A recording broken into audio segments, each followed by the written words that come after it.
On va rester dans la pensée, la prière. Déjà, on va continuer de prier. Seigneur, on te rend grâce, Seigneur. Et même ce sujet, on a besoin de toi, Seigneur. On prie de prier, Seigneur. C'est pas naturel. C'est spirituel de prier selon ton cœur, Seigneur. Donc, on veut entrer aussi dans ta parole avec un esprit de reconnaissance, de prière, d'adoration. Parce qu'on sait que toute écriture est inspirée, insufflée par ton esprit, Seigneur, est utile pour nous enseigner, nous façonner, nous diriger, nous mettre à part pour prier, pour recevoir, pour donner. Merci Jésus, bénis ta parole ce soir. Amen. Okay. Donc, il est venu ce soir. Moi, je fais tous les jeudis soirs, on fait un suivi sur le psaume 119. Et nous sommes arrivés à... Donc, c'est un psaume alphabétique qui, donc, chaque portion de 8 versets commence, en français on ne le voit pas, hein, mais commence par une lettre de l'alphabet hébreu. Et donc, nous sommes arrivés au verset 121. C'est la lettre, je crois que c'est la 16e, Aïn. Donc, vous ne le voyez pas, mais chaque verset commence par cette lettre-là. Et on va parler de quelques points. Et je vais le lire une fois, puis on va souligner quelques points. Verset 121 du psaume 119. « J'observe la loi et la justice, ne m'abandonne pas à mes oppresseurs. Prends sous ta garantie le bien de ton serviteur, ne me laisse pas opprimer par des orgueilleux. Mes yeux languissent après ton salut et après la promesse de ta justice. Agis envers ton serviteur selon ta bonté et enseigne-moi tes statuts. Je suis ton serviteur, donne-moi l'intelligence pour que je connaisse tes préceptes. Il est temps que l'Éternel agisse, il transgresse ta loi. C'est pourquoi j'aime tes commandements plus que l'or et que l'or fin. C'est pourquoi je trouve juste toutes tes ordonnances. Je hais toute voix de mensonge. » Pour commencer, ce que je veux dire, c'est qu'il y a quelque chose, en tout cas moi, qui me parle depuis qu'on fait ce suivi. Ce suivi dans le psaume 119, c'est qu'il y a plein de choses qui en sortent, mais on sait que c'est un hymne dans la parole, mais ce que moi, un des points que je fais ressortir, c'est que en fait, ce psalmiste est bien conscient de Dieu, mais bien conscient aussi de lui-même, dans le sens de son incapacité, de sa faiblesse, de ses besoins, et de ses capacités aussi avec Dieu, dans tous les sens. Donc c'est vraiment un grand cercle qui inclut Dieu et qui par moments pourrait sembler qu'il n'y est plus, parce qu'on sent le doute, on sent la crainte, on sent les difficultés, les oppresseurs. On sent la voix de mensonge, on sent qu'il y a des pièges, on sent qu'il y a des ruses dans la vie de ce croyant, voulu par lui ou non voulu, parce qu'il vit très certainement des choses très difficiles. Comme nous, on sait qu'un psaume, ce sont des miroirs de l'âme, hein. Donc c'est nous, c'est moi. Et s'il y a bien quelque chose qu'en tout cas, moi, j'ai un arrière-plan alors que je commence ce passage, c'est ça en fait. C'est que le psalmiste est bien conscient de Dieu, de son incapacité personnelle, mais de sa capacité en Dieu. Et voilà, ça c'est juste pour commencer. J'observe la loi et la justice. Alors, on va attaquer par ça, parce qu'en fait, le mot « j'observe » qui commence le verset, et vous allez voir, il y est 3 fois, mais vous le voyez qu'une fois, en tout cas dans la traduction française. Le mot y est 3 fois, et je vous en parlerai après, mais déjà notez-le, il apparaît la première fois dans ce passage ici, et ça a le sens observer. Alors c'est marrant parce que c'est traduit observer, mais c'est plus dans le sens de fabriquer, de façonner, d'accomplir. Et c'est le même mot, on commence Genèse, c'est le même mot quand Dieu fit le ciel, la terre, Dieu fit les luminaires, c'est ce mot. En fait, ça va tout à fait avec l'introduction qu'a donnée Pasteur Johan, parce qu'en fait, le psalmiste, moi je l'ai pris comme ça, va dire « j'observe en fait la loi, j'observe la justice, en fait, au travers, alors que je laisse la place à Dieu, je vais pouvoir observer, et donc du coup, par rapport à la place que je donne à la foi et à la parole de Dieu, je n'observe pas que les choses. Je les fabrique, je les façonne, je les construis, parce que Dieu me les nomme comme il faut, me les montre comme il faut, me les dit comme il faut, me les révèle comme il faut. C'est ça qu'il dit j'observe la loi et la justice, c'est-à-dire je fabrique, je façonne, j'accomplis, Dieu fait en fait. Alors j'ai bien dit que vous allez le voir 3 fois, là je vous le donne une fois, puis quand on va y revenir, vous allez voir, ça va un peu plus se faire comprendre. Et si j'avais donné un titre au message, je ne l'ai pas dit au début, c'est que Dieu, quoi qu'il en soit, quoi que nous vivions, Dieu ne le fera pas sans nous. Je le lis depuis la semaine dernière, ce verset, et je me dis, quoi que cela soit dans notre vie, Dieu ne le fera pas sans nous. Dieu est suffisant, il n'a pas besoin de nous. Mais Dieu a choisi de le faire avec nous. Il aurait pu très bien le faire sans nous. Mais Dieu ne le fera pas sans nous. Il fait des choses, bien sûr, mais la plupart du temps, Dieu, la tête, Christ, le fait avec le corps. On a parlé de prière, c'est le corps. On est bien d'accord? Le corps qui va, par sa foi, dire des choses, parler et du coup montrer. Et du coup, la prière, je trouvais que c'était pas prévu parce qu'on fasse une intro. Et on n'en a même pas parlé. On a juste demandé si je pouvais faire le message. Mais quand tu as commencé, je me suis dit, j'ai le sens à tout ça là que je savais pas quoi en faire. Mais parce qu'en fait, la prière, il est vrai, va façonner des choses selon la façon de Dieu. Dieu dit, et vous allez voir, ça reprend aussi Genèse, des mots qu'on trouve dans l'acte de création à partir de rien, enfin à partir de Dieu, c'est pas rien, mais on va avoir des mots comme là, je vous dis, ce mot c'est Dieu fit le ciel, Dieu fit la terre, Dieu fit la mer, Dieu fit la surface sèche, la surface mouillée, et donc Dieu ne le fera pas sans nous.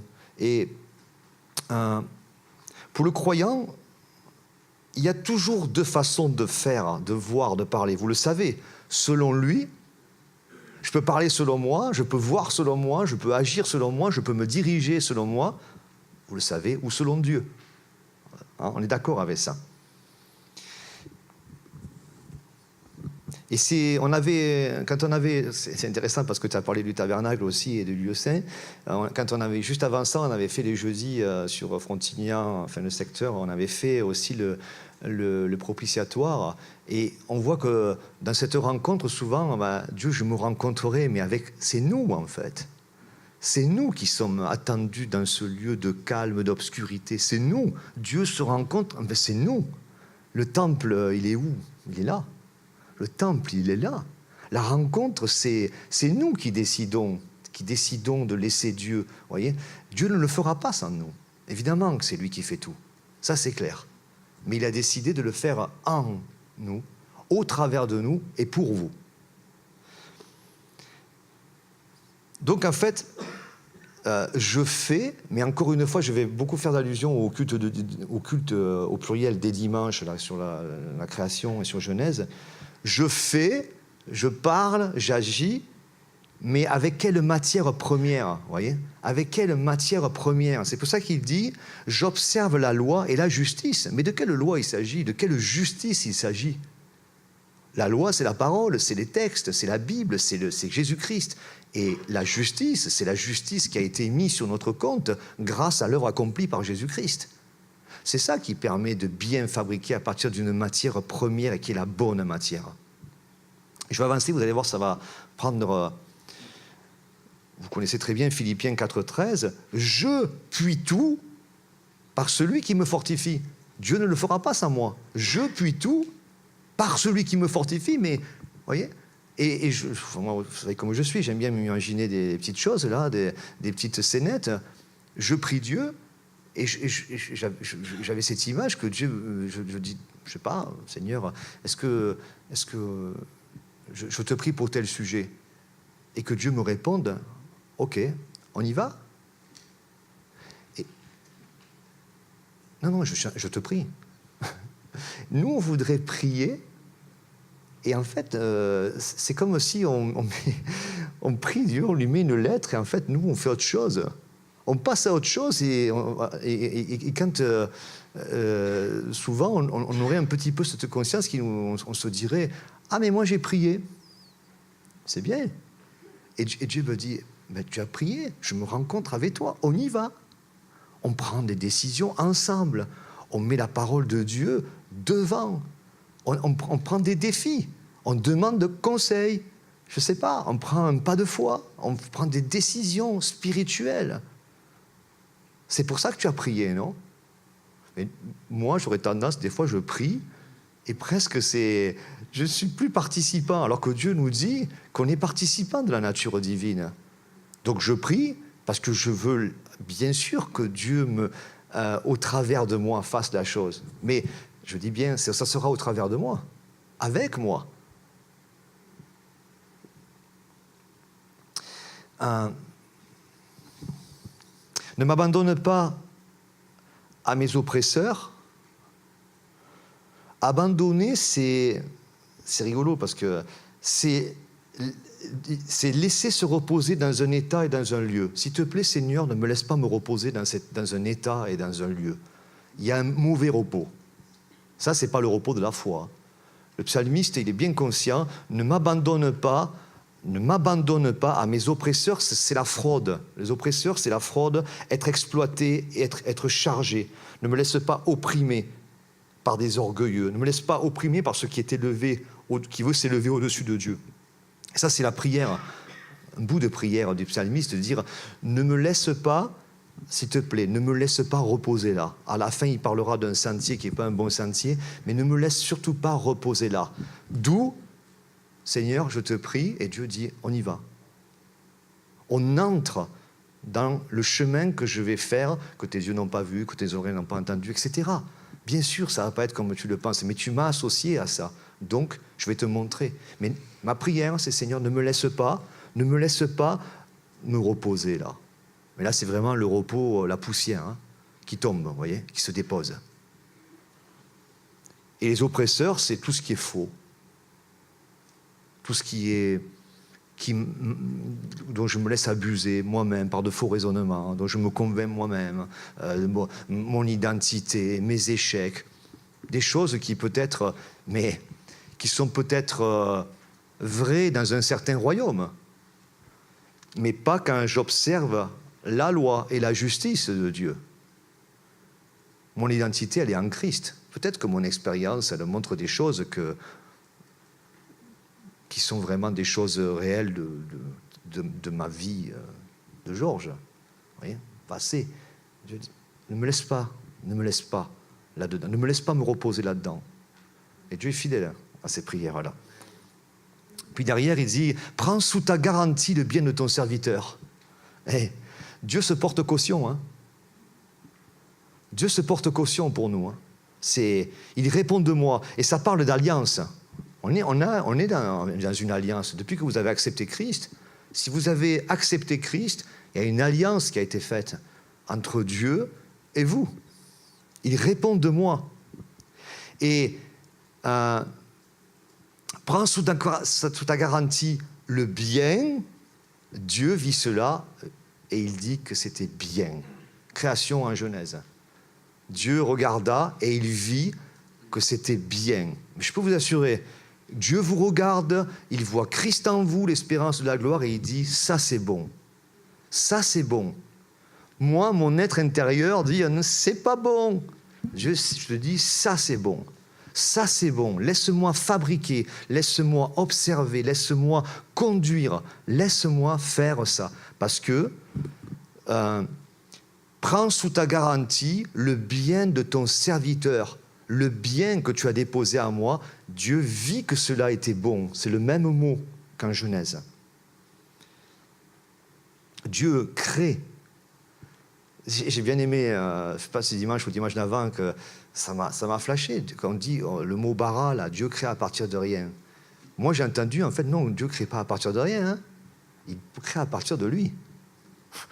Et c'est pas rien, c'est tout. Vous voyez? Donc, même s'il n'y a rien dans ma vie, Dieu crée à partir de lui. Et tant mieux s'il n'y a rien. C'est mieux, il y a plus de place pour que Dieu crée à partir de lui. Mais il ne le fera pas sans nous. Il le fera en nous, au travers de nous, et pour vous, et pour le monde.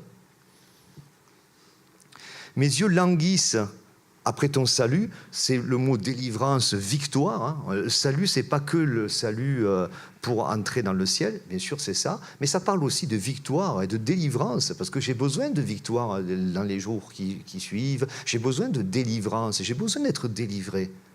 Parce que si je ne suis pas délivré, je ne laisse pas Dieu faire ces choses en moi. Je m'abuse, comme je disais. Mes yeux languissent après ton salut, ton secours, et après la promesse de ta justice, on retrouve ça. Dieu a promis. C'est pour ça que Dieu se porte garant. Vous voyez ce que c'est, se porter garant? Vous répondez à la place de quelqu'un d'autre si jamais la personne ne peut pas assumer.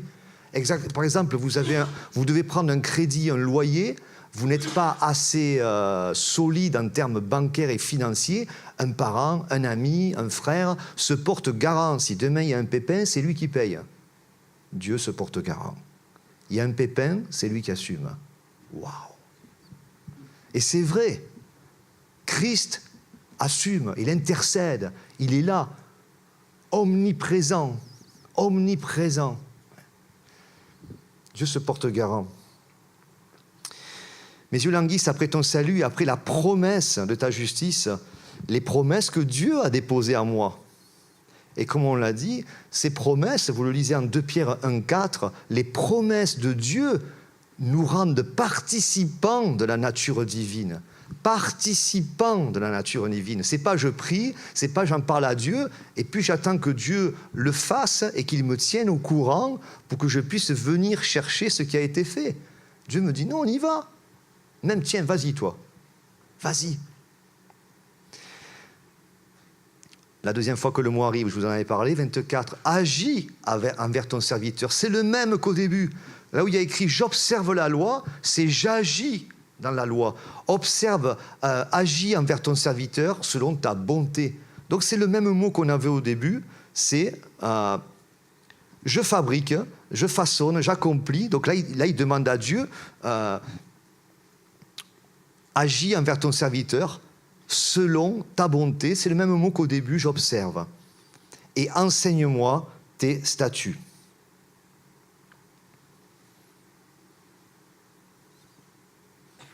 Enseigne-moi, on le comprend, mais le mot a le sens de exerce-moi. Ouais. Donc un exercice, il y a une pratique. Hein, danse, musique, anglais, n'importe quel exercice, sport, n'importe quel exercice de maths, de peu importe quoi, il y a une pratique. Donc l'enseignement de Dieu, c'est une pratique. On répète, on recommence. On n'y arrive pas toujours, on y arrive un peu mieux, puis des fois moins, et on progresse. C'est un apprentissage qui prend le temps qui doit être pris. Enseigne-moi, synonyme, exerce-moi. Exerce-moi. Je suis un disciple c'est un écolier, donc j'apprends. Il n'y a pas d'année, il n'y a pas de ces choses-là. Pour Dieu, c'est peu importe où nous en sommes, Dieu nous dit, l'exercice continue. L'exercice continue, parce que l'enseignement continue, l'entraînement continue.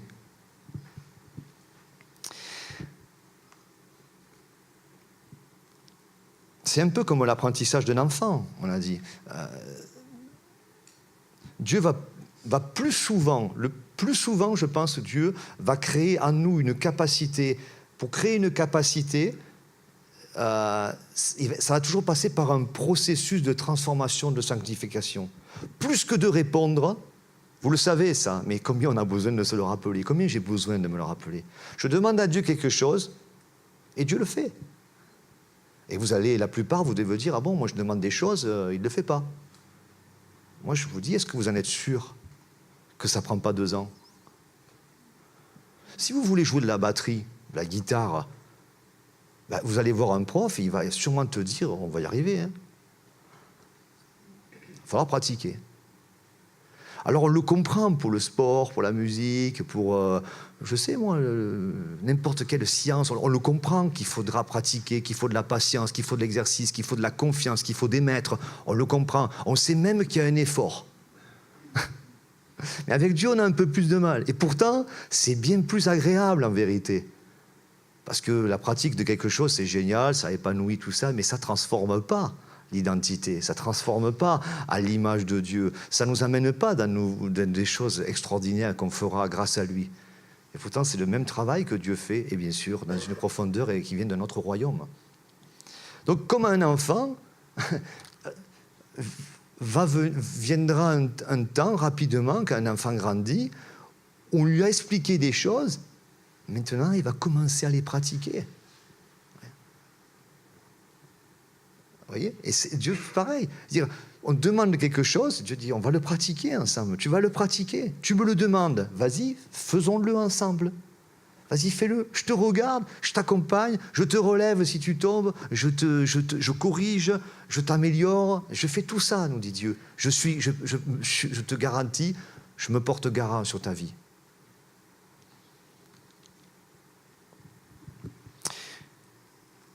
Je suis ton serviteur, il est chouette le psalmiste, hein. Je suis ton serviteur et donne-moi l'intelligence. C'est le discernement, hein, pour que je connaisse tes préceptes.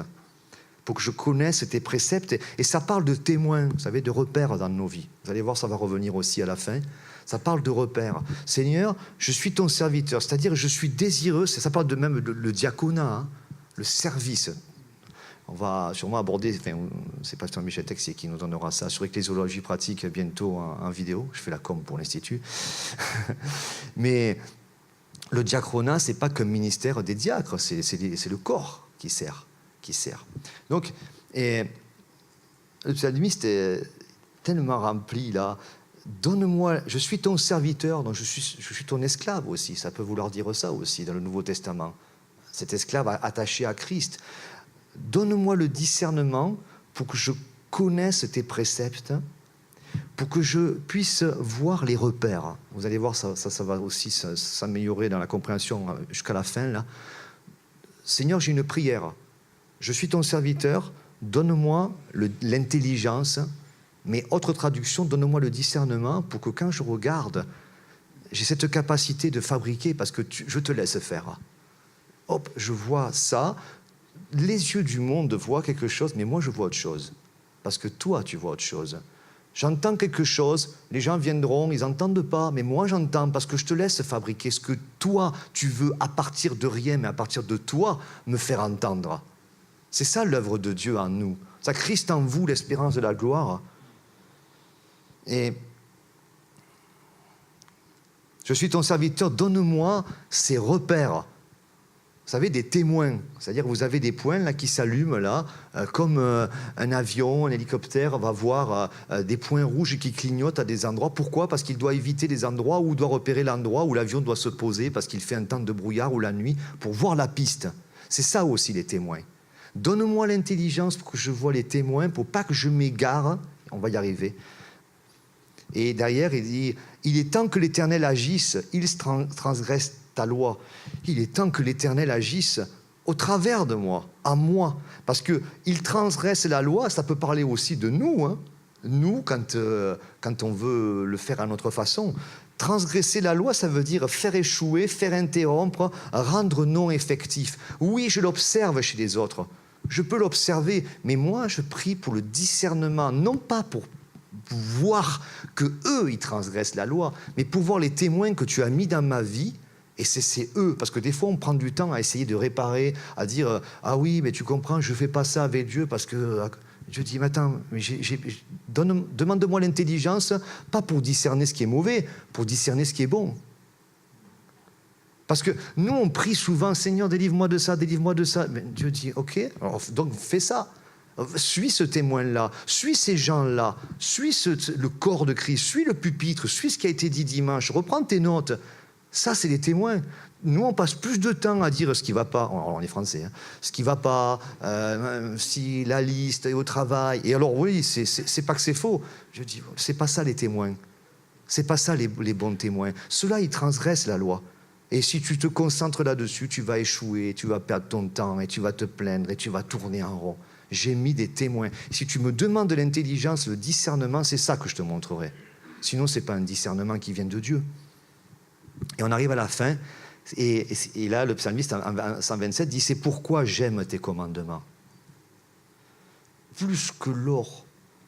Là, à cette période, ça parle peut-être plus qu'aujourd'hui, mais ça, c'est l'or fin, ouais, l'or parfait, l'or pur. Ça a plus de valeur que l'une des plus grosses richesses qui puissent exister. Parce que si j'ai tout l'or du monde, on va dire qu'est-ce que ça soit, peu importe ce que c'est, ce que ça représente. Si je suis la voie des transgresseurs, des oppresseurs, si je perds mon temps humainement, si je tombe comme la poussière, et si je ne suis pas capable de voir un petit témoin qui clignote à gauche, à quoi ça me sert? À rien. C'est pourquoi je trouve juste toutes tes ordonnances.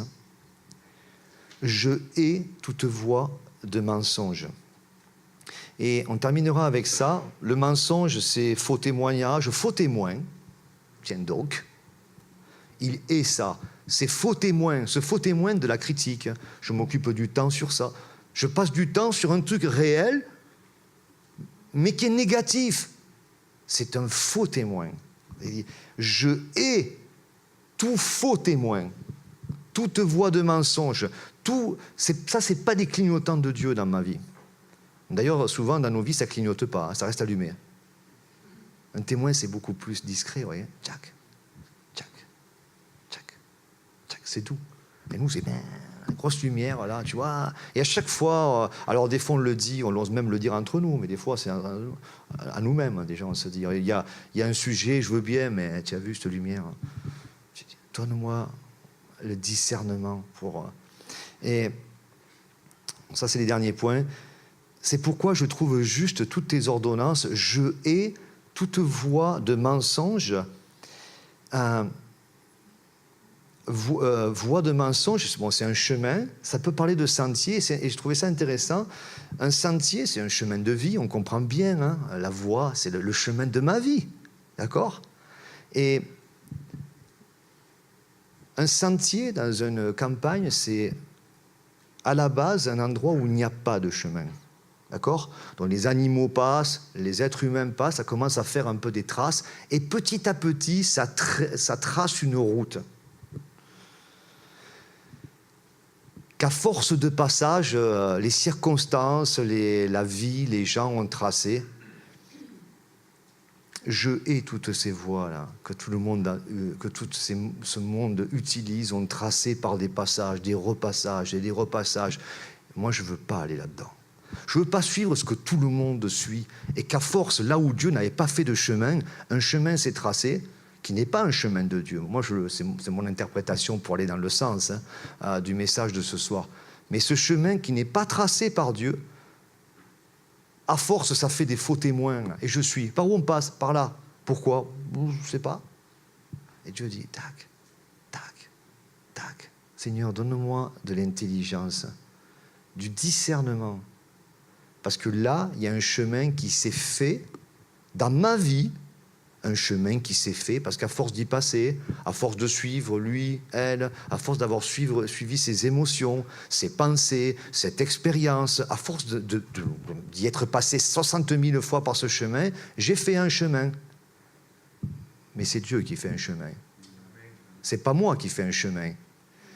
C'est pour ça qu'il dit, je hais la haine, berk, toute voie, tout chemin comme ça où il y a de faux témoins, de faux témoignages. Ça, c'est pas la voie de Dieu. C'est beaucoup plus doux. Ce n'est pas tracé. C'est juste, il y a des repères. Alors bien sûr, je terminerai là. Donne-moi l'intelligence. Il y a le chemin, là, il est tracé. Alors, je ne sais pas, mais il est tracé. À force d'y passer, je l'ai tracé. Puis là, il y a un truc qui clignote, et par la vue, il n'y a pas de chemin. Vous voyez? Donc, naturellement, sans la prière, ce qui a été dit ce soir, sans la place de Dieu, sans la foi, moi, c'est plus facile de passer par ça. Parce que là, ça clignote, mais il y a des herbes comme ça. Enfin, vous voyez l'image? Je ne peux pas y aller. Mais Dieu clignote. Il dit, c'est là. C'est là. Et quand tu y vas, tu t'aperçois, tu mets un pied, mais ça, en fait, on peut y aller. C'est des vrais témoins. C'est des vrais témoins. C'est la foi. C'est la foi qui va déplacer des montagnes, Dieu fait un chemin là où les yeux ne voient rien, on l'a chanté, là où l'arche, combien de fois, j'ai employé ce passage dans Josué, l'arche, vous la suivrez, elle vous fera passer par des chemins où vous n'êtes jamais passé.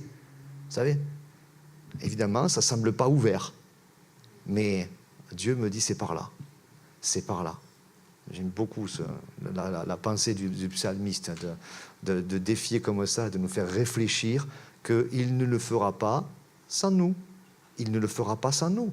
C'est là, mais c'est toi qui y vas. C'est toi qui y vas. Seigneur, merci pour ta parole ce soir, Jésus-Christ, pour ta vie, pour ton amour, pour ton enseignement. Et nous prions pour ce discernement, parce que oui, nous sommes tes serviteurs, Seigneur. On hait ces voix de mensonges, ces faux témoins. Peut-être même j'en ai tracé. Ce n'est pas un problème, tu te portes garant, Seigneur, donc tu assumes, mais je ne veux pas suivre ça. Je veux suivre le chemin que toi, tu nous donnes, même s'il semble qu'il y a une montagne devant, un fleuve, des hautes herbes, des choses infranchissables, des géants, des murailles, peu importe. Si ça clignote par là, c'est vers toi que je veux aller, Seigneur, parce que toi, tu abats les forteresses, tu ouvres les cours d'eau, tu abats les montagnes et tu traces les bons chemins avec tes repères. Donc merci Jésus de nous donner cette intelligence, ce discernement, cette simplicité à l'égard de l'Évangile. Amen.